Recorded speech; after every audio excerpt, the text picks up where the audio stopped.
ते फ्रीवेच्या खाली तुम्हाला दिसत असेल आज या ठिकाणी इतक्या मोठ्या प्रमाणावरती या ठिकाणी खड्डे पडलेले आहेत आणि या खड्ड्यासंदर्भात पावसाळ्याच्या अगोदर देखील आम्ही MMRDA प्रशासन आणि मुंबई पोर्ट ट्रस्ट प्रशासनाला या संदर्भामध्ये सांगितलं होतं, पत्रव्यवहार केला होता।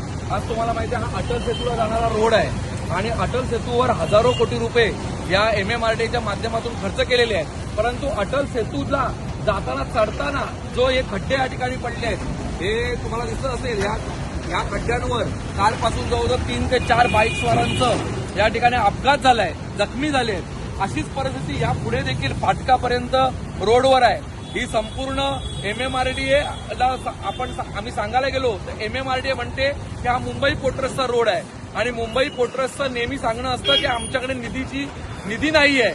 तरी माझी या माध्यमातून व्हिडिओच्या माध्यमातून MMRDA आणि मुंबई पोर्ट ट्रस्टला विनंती आहे की आपण दोघांनी संयुक्तरित्या या ठिकाणी असणारी जी पटरी दिसते आहे, हे बघा या खड्ड्याच्या बाजूला जी पटरी दिसते आहे ती पटरी काढून संपूर्ण या जागेचं कॉन्क्रिटीकरण करून घ्यावं। कारण मुंबई पोर्ट ट्रस्ट तेवढ्यापुरता येते, डांबर टाकते, परंतु डांबर 1 दिवसामध्ये निघून जातं।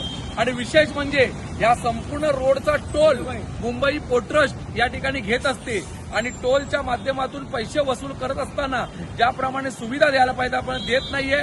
माझा MMRDA प्रशासनाला देखील इशारा आहे की आपण हजारो कोटी रुपये खर्च करून तो अटल सेतू बनवलेला आहे, परंतु बनवित असताना या ठिकाणचा देखील रोड त्यांनी करणं गरजेचं होतं, परंतु त्यावर दुर्लक्ष केलेले आहे।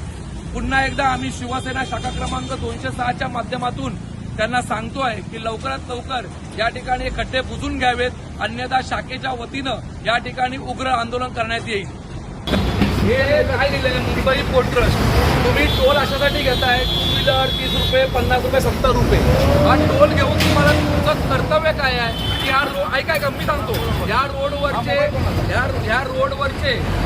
हा रोड चांगला करावा, कॉन्क्रीट करावा, रोडवर खड्डे नको आहेत यासाठी लोक टोल देतात ना। मग आता तुम्ही जावा अटल सेतूवर चढतो तिथपासून त्या फाटक्यापर्यंत कालपासून 4 बाईकवाले पडले आहेत, मोठ्या गाड्या जाऊ शकत नाही, पाणी जमा नाही।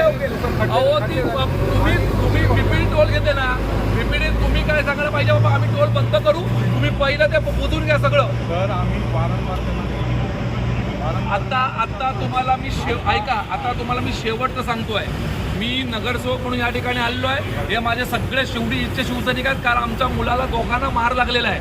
मी शेवटची तुम्हाला 15 दिवसाची मुदत देतो आहे।